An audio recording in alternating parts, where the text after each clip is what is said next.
وہ مجھے ہسپتال لے کر آیا تاکہ میں مرہم پٹی کروا سکوں۔ میں نے اسے منع بھی کیا لیکن وہ نہیں مانا۔ اب مجھے یہ پریشانی لاحق ہوئی کہ میں اپنی چوٹوں کی وجہ سے مزید خرچوں میں اضافہ کر چکا تھا، مگر وہ شخص اس دن میرے لیے ایک فرشتہ ثابت ہوا، کیونکہ اس نے نہ صرف میری مرہم پٹی کروائی بلکہ میرے حالات جانتے مجھے اپنا کارڈ دیتے تاکید کی کہ میں ٹھیک ہوتے ہی اس سے رابطہ کروں، وہ مجھے نوکری دے گا۔ اس دن میں گھر گیا تو بہت خوش تھا۔ اس دن گھر والے مجھے یوں زخمی دیکھ کر پریشان تو ہوئے، لیکن جب میں نے پیسے نکال کر بیوی کو دیے تاکہ وہ کھانے پینے کا انتظام کر لے تو سب کے چہرے خوشی سے کھل اٹھے تھے۔ اس رات میں نے اپنی مایوسی اور نا امیدی کی اللہ سے معافی مانگی تھی اور پھر ایک نئے جوش و ولولے کے ساتھ آگے کی زندگی گزارنے کا فیصلہ کیا تھا۔ اپنی طبیعت بہتر ہوتے ہی میں نے اپنی جان بچانے والے شخص کو فون کرتے اپنا یاد کروایا تھا۔ دل میں تھا کہ کہیں وہ بھول نہ گیا ہو، لیکن ایسا کچھ نہیں تھا۔ شاید اللہ نے میری مشکلات ختم کرنے کا فیصلہ کر لیا تھا، مگر مجھے پتہ نہیں تھا کہ میں آہستہ آہستہ دماغی سکون سے بے بہرا ہونے والا ہوں۔ جس انسان کو میں اچھا سمجھ رہا ہوں اسے آنے والا وقت میرے سامنے کتنا برا بنا کر لانے والا ہے۔ اور پھر شاید ایک وقت ایسا بھی آنا تھا جب میں نے اس شخص کے خلاف کھڑے ہونا تھا جس نے میرے ساتھ اتنی اچھائی کی تھی۔ مگر کہتے ہیں نا کہ وقت بدلتے دیر نہیں لگتی، اور میں بھی وقت کا تقاضا دیکھتے سب کچھ بھولتے خود کو حق پر دیکھتے اس انسان کے سامنے اس کو غلط ثابت کرنے کے لیے کھڑے ہونے تھا۔ اس انسان نے مجھے اپنے آفس کا پتہ دیتے اگلے دن وہاں بلا لیا تھا، تو میں دل میں بہت سی امید لیے اس کے کہے کے مطابق اس کے پاس پہنچ گیا۔ اس نے مجھے وہاں نوکری پر رکھ لیا۔ کچھ پڑھا لکھا تو تھا، آسانی سے میں جلد ہی کام سیکھ گیا تھا۔ اس نوکری سے میری زندگی بہت آسان ہو گئی تھی۔ وہ شخص اب اس آفس میں میرا باس تھا، تو اسی حوالے سے میں اس کی عزت کرتا تھا، اور اس کا رویہ بھی میرے ساتھ آفس میں موجود سب کام کرنے والوں جیسا ہی ہوتا تھا۔ اس بات کی مجھے کوئی پریشانی نہیں تھی، کیونکہ میرے لیے یہاں کام کا ملنا ہی بہت بڑی بات تھی۔ اس آفس میں کام کرتے مجھے ابھی تھوڑا ہی عرصہ ہوا تھا کہ میرا وہ 60 سالہ باس اپنی بیٹی کو بھی آفس میں لانے لگا تھا، جس پر ہمیں کوئی اعتراض نہیں تھا۔ لیکن کچھ وقت گزرنے کے بعد مجھے ایسے محسوس ہونے لگا کہ کچھ غلط تھا۔ میرا باس اپنی بیٹی کو پردے میں چھپائے اپنے آفس کے کمرے میں لاتا، سارا دن وہیں بٹھائے رکھتا، جس کی وجہ سے پہلے جو ہم جب دل چاہتا تھا اس کے آفس میں چلے جایا کرتے تھے، تو اب ہمارا اس کے آفس میں جانا بند ہو گیا تھا۔ باس نے سب کو سختی سے منع کر دیا تھا کہ کوئی بھی اس کی اجازت کے بغیر اس کے آفس میں نہیں آئے گا۔ اس کی غیر موجودگی میں تو کوئی بالکل بھی ادھر آنے کا سوچے بھی نہ۔ ہم سبھی اپنے باس کا حکم مانتے تھے، اس معاملے میں بہت زیادہ محتاط ہو گئے تھے۔ لیکن پہلے مجھے اپنے باس کا اپنی بیٹی کو اپنے آفس میں لانا عام سی بات لگی تھی، لیکن جب میں نے کچھ عرصے بعد اس بات کو بغور دیکھا کہ باس اپنی بیٹی پر اس طرح پابندیاں کیوں لگا رہے ہیں، اسے سب سے بات کیوں نہیں کرنے دے رہے، تو میں اپنے باس سے بدگمان ہونے لگا کہ یہ کیسا باپ ہے جسے اپنی بیٹی پر یقین ہی نہیں ہے اور وہ اسے اپنے ساتھ سختی سے باندھے ہوئے ہیں۔ میرے دل میں اس لڑکی کے لیے دن بدن بہت زیادہ ہمدردی پیدا ہوتی جا رہی تھی، جس کا باپ اب مجھے پاگل لگنے لگا تھا، جو اتنا پڑھا لکھا اور امیر ہونے کے باوجود اپنی بیٹی پر زندگی تنگ کر رہا تھا۔ آج کل باس بہت زیادہ پریشان رہنے لگے تھے۔ ان کی بیوی حیات نہیں تھی اور یہ ان کی اکلوتی بیٹی تھی۔ مجھے سمجھ نہیں آتی تھی کہ باس ایک دم سے اپنی بیٹی کو آفس میں کیوں لانے لگے ہیں، اور اگر لاتے بھی ہیں تو یوں کمرے میں بند کیوں کر دیتے ہیں۔ انہیں تو چاہیے کہ سب کچھ اس کے ہاتھ میں دے دے، کیونکہ آگے جا کر بھی سب کچھ اسی نے سنبھالنا ہے۔ اگر وہ پردے کا یا پھر ان کی بیٹی پردے کا بہت زیادہ خیال رکھتے ہیں تو تب بھی یہ کام پردے میں رہ کر بھی ہو سکتا ہے، مگر اس طرح سے باہری دنیا سے آہستہ آہستہ الگ کر دینے کی وجہ سمجھ میں نہیں آتی تھی۔ اس سے تو یہی پتہ چلتا تھا کہ باس ایک ظالم باپ ہے جسے اپنی بیٹی پر اعتبار نہیں ہے۔ میں نے خود کو اس معاملے سے دور رکھنے کی بھرپور کوشش کی تھی، کیونکہ جو بھی تھا باس میرے لیے بہت اچھا ثابت ہوا تھا اور میں کسی بھی طرح سے اپنی یہ نوکری گنوانا نہیں چاہتا تھا۔ لیکن مجھے وقت گزرنے کے ساتھ یہ لگنے لگا تھا کہ جیسے مجھے لوگوں کی بالکل بھی پہچان نہیں ہے۔ اس دنیا میں بہت سے لوگ بہروپیے تھے جو کبھی اچھائی کا روپ دھار لیتے تو کبھی برائی میں ان کا کوئی ثانی نہیں ہوتا تھا۔ اب یہاں میرا بہت سے لوگوں سے ملنا جلنا تھا، سب کے ساتھ ہی میرے اچھے تعلقات تھے، لیکن میرا دل اس وقت برا ہو جاتا جب مجھے پتہ چلتا کہ یہاں سب ہی ایک دوسرے کی پیٹھ پیچھے برائیاں کرنے میں مگن ہوتے ہیں۔ اسی لیے میں سارے ماحول سے کچھ اس طرح دل برداشتہ ہوا کہ پھر کبھی کسی پر آسانی سے بھروسہ نہیں کر سکا۔ میں نے باس کی بیٹی کا آفس آنا اور اس کا ایک کمرے میں بند رہنے کے مسئلے کو یکسر فراموش کر دینا شروع کر دیا تھا کہ مجھے اس سے کوئی لینا دینا نہیں ہے، وہ دونوں باپ بیٹی جو چاہیں کریں۔ لیکن ایک دن میں باس کے آفس کی طرف گیا تو باس آفس میں نہیں تھے، تو میں نے جلدی سے وہاں سے واپس جانا چاہا۔ اس وقت میرے ہاتھ میں ایک فائل تھی جو مجھے باس کو دینی تھی، لیکن وہاں ان کی بیٹی کو اکیلے بیٹھے دیکھ کر میں کچھ پریشان ہوا اور باہر آنے لگا تو مجھے باس کی بیٹی نے روک لیا، تو میں نہ چاہتے ہوئے بھی رک گیا۔ اس دن باس کے آفس میں جانا اور پھر اس کی بیٹی سے سامنا ہونے میں مجھے ایک ایسے پچھتاوے کی طرف دھکیلنے والا تھا جس کا میں کبھی تصور بھی نہیں کر سکتا تھا۔ میں نے سوچا کہ میرے پاس جو فائل ہے اسے میز پر رکھنے کے بہانے باس کی بیٹی کی بات بھی سن لوں گا جس کے لیے اس نے مجھے روکا ہے۔ میں نے جیسے ہی فائل میز پر رکھی، باس کی بیٹی نے میری طرف ایک پرچی بڑھا دی، تو میں حیران پریشان ہوتا جلدی سے باہر آ گیا، کیونکہ دل میں ڈر بھی تھا کہ کہیں باس آفس نہ آ جائے اور میری نوکری خطرے میں نہ پڑ جائے۔ میں نے ایسی جگہ جہاں پر کوئی نہیں تھا وہاں جا کر اس پرچی کو کھولا تو اس پر لکھا ہوا تھا کہ مجھے بچا لو۔ یہ پڑھتے ہی مجھے ایسے لگا کہ پتہ نہیں یہ بیچاری کتنی بڑی مشکل میں گرفتار ہے اور باس اس کے ساتھ کیا کر رہے ہیں یا پھر کیا کرنے والے ہیں جو اس نے مجھ سے مدد چاہیے۔ باس کی بیٹی کا مجھ سے مدد مانگنا باس کو میری نظروں میں مشکوک کر گیا تھا، اور تب یہ اندازہ بھی درست ہو گیا تھا کہ واقعی میں باس اپنی بیٹی پر ظلم کر رہا ہے۔ باس کی بیٹی کی دی گئی پرچی کو اپنے ہاتھ میں پکڑے میں کچھ پل کے لیے بالکل گمسم سا ہو گیا تھا، کیونکہ اس کی مدد کرنے کا مطلب تھا باس کے مخالف جانا، اور پھر شاید اس نوکری سے بھی ہاتھ دھونا پڑتا جو کہ میں کسی صورت نہیں چاہتا تھا، کیونکہ میں ابھی اتنا زیادہ اچھائی کا مظاہرہ نہیں کر سکتا تھا کہ جس سے میرے گھر والے ایک بار پھر مشکل میں آ جاتے اور میں پھر سے در در کی ٹھوکریں کھانا شروع کر دیتا۔ پہلے تو میں نے سوچا کہ اس پرچی کو ادھر ہی پھینک دوں اور سب کچھ بھولتے اپنے کام پر توجہ دوں، کیونکہ باس کی بیٹی کی مدد مجھے بہت بھاری پڑ سکتی تھی۔ میں شاید ایسا کر بھی لیتا، لیکن پھر میرا ضمیر مجھے لعنت ملامت کرنے لگا کہ میرے مشکل وقت میں بھی تو کسی نے مدد کی تھی، اب میرا فرض ہے کہ میں بھی مدد کروں، جس سے میں ندامت کا شکار ہوا۔ لیکن پھر میرا دماغ کوئی ایسی راہ ڈھونڈنے کی کوشش کرنے لگا جس سے اس لڑکی کی مدد بھی ہو جاتی اور میرا نام بھی نہ آتا۔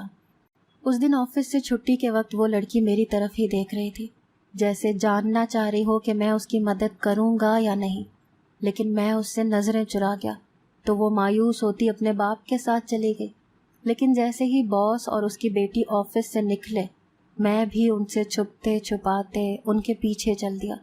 میں نے باس کی بیٹی کی مدد کرنے سے پہلے خود جاننا چاہتا تھا کہ آخر معاملہ کیا ہے، لیکن میں باس کی بیٹی کو بھی یہ پتہ نہیں چلنے دے سکتا تھا کہ میں نے ہی اس کی مدد کی ہے۔ مجھے اپنے لیے یہی ٹھیک لگا تھا کہ میں کسی کے سامنے نہ آؤں۔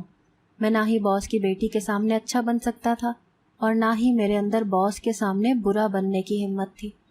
اس دن میں نے ان کے گھر تک ان کا پیچھا کیا تھا اور کسی کی نظروں میں آئے بغیر میں ان کی گاڑی گھر میں داخل ہوتے ہی خود بھی اندر آ گیا تھا۔ ان کے گھر آنے کے تھوڑی دیر بعد وہاں کچھ اور لوگ بھی آئے تھے اور میں ان کی وہاں موجودگی کی وجہ سمجھنے کی کوشش کرنے لگا۔ جب سب وہاں سے گھر کے اندر چلے گئے تو میں نے ایک طرف کھڑکی دیکھی، میں اس طرف چل دیا تاکہ اندر کے حالات کا اندازہ لگا سکوں، لیکن جیسے ہی میں نے اندر کی طرف جھانکا تو میری جان نکل گئی، کیونکہ اندر باس کی بیٹی چیخ چلا رہی تھی اور شاید باس اس کا زبردستی کسی کے ساتھ نکاح کروا رہے تھے، کیونکہ وہاں ایک مولوی بھی موجود تھا۔ وہاں بس 4 سے 5 لوگ موجود تھے، جن میں ایک خوش شکل نوجوان بھی شامل تھا۔ یقیناً باس اپنی بیٹی کا نکاح اسی سے کروا رہے تھے، لیکن وہ لڑکی مسلسل انکار کر رہی تھی۔ میں جو یہ سوچ کر آیا تھا کہ پتہ نہیں لڑکی پر کون سے ظلم و ستم کے پہاڑ توڑے جا رہے ہیں جو وہ مجھ سے مدد کی درخواست کر رہی ہے، مگر آگے سے مجھے یہ عام سا مسئلہ لگا تھا کہ شاید باس اپنی مرضی سے اپنی بیٹی کی شادی کروا رہے ہیں، جبکہ وہ مان نہیں رہی۔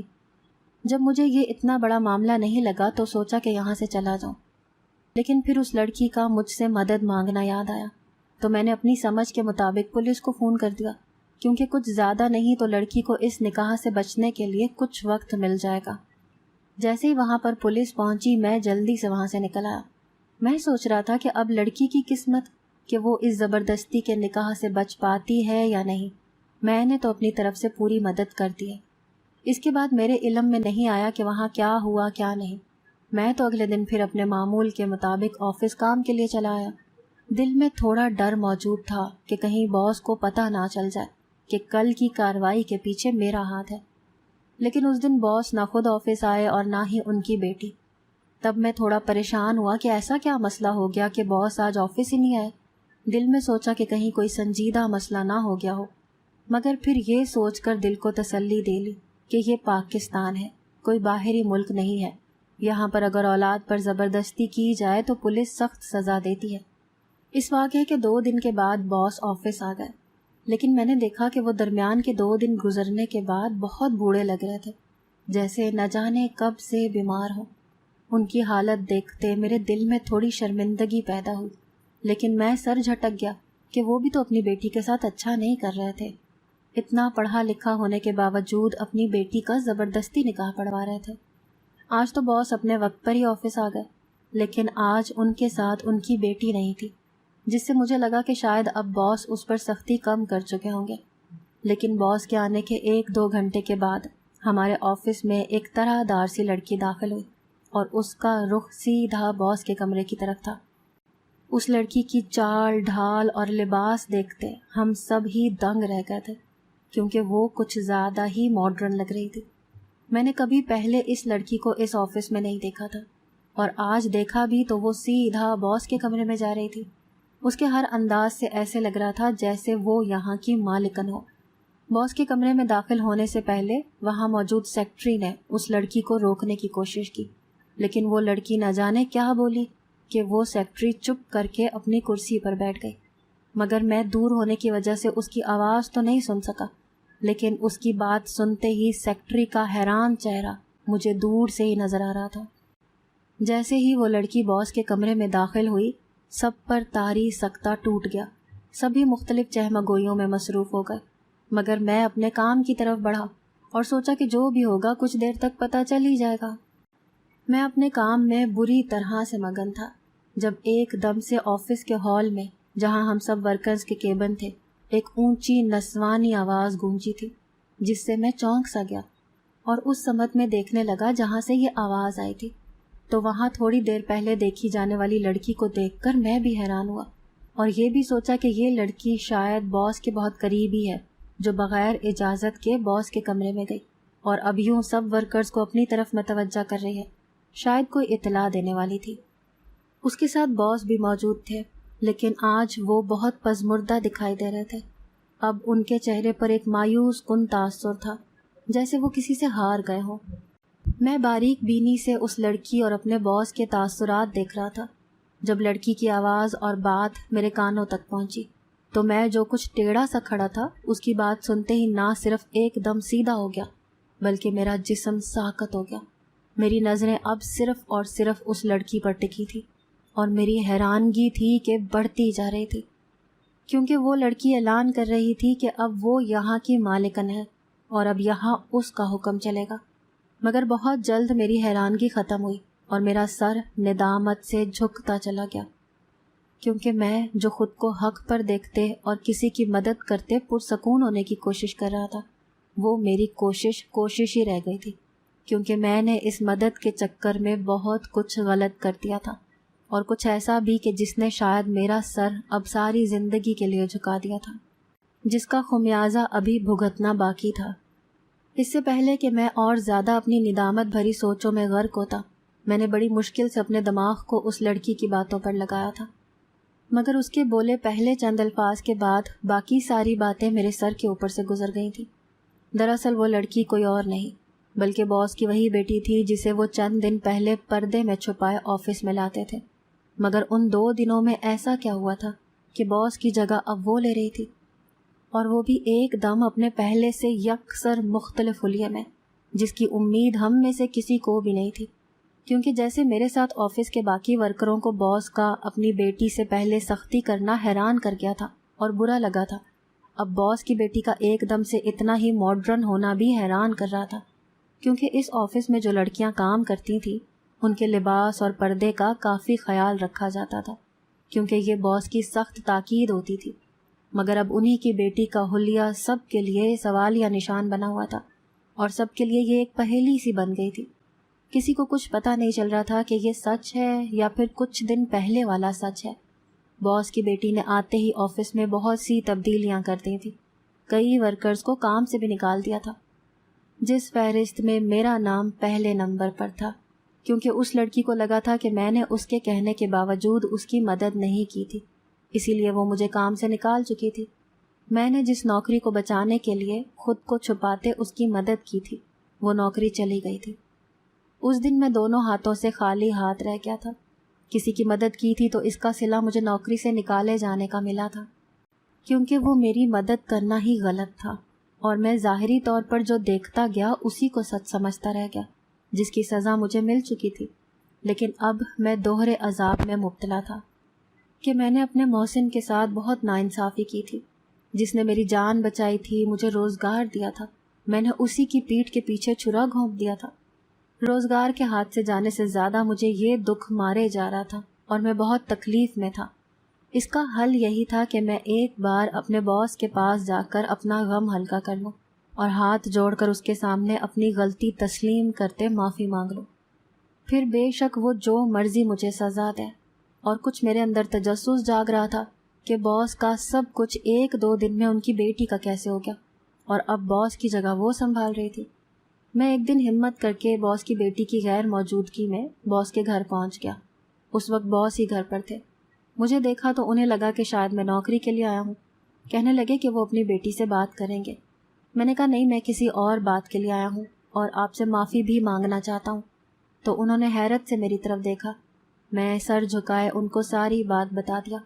جب انہوں نے مجھے برا بھلا کہنے کے بجائے بس تعصب سے سر جھٹک دیا کہ انہوں نے کچھ کوشش کی تھی اپنی بیٹی کو سیدھی راہ دکھانے کی، لیکن ناکام ٹھہرے تھے۔ دھیمے سے بولے کہ اپنی بیوی کی وفات کے بعد وہ اپنی بیٹی کی اچھی تربیت نہیں کر سکے۔ پھر ان کا باپ مرتے وقت وصیت کر گیا تھا کہ ساری جائیداد ان کی بیٹی کے 18 سال کے ہوتے ہی اس کی ہو جائے گی، اور جب وہ شادی کرے گی تو آدھی جائیداد اس کے شوہر کی ہوگی۔ اور باس اپنی بیٹی کو اچھے سے جانتے تھے کہ اس کے دوست اسے لوٹ کھائیں گے، اسی لیے انہوں نے کوشش کی تھی کہ کسی طرح ان کی بیٹی سدھر جائے، اور اسی لیے اس کے 18 سال عمر ہونے سے 2 دن پہلے اس کا نکاح ایک اچھے اور سلجھے ہوئے لڑکے سے کرانا چاہا تھا، تاکہ ساری دولت اس کے پاس جانے کے بجائے 2 طرف تقسیم ہو جائے۔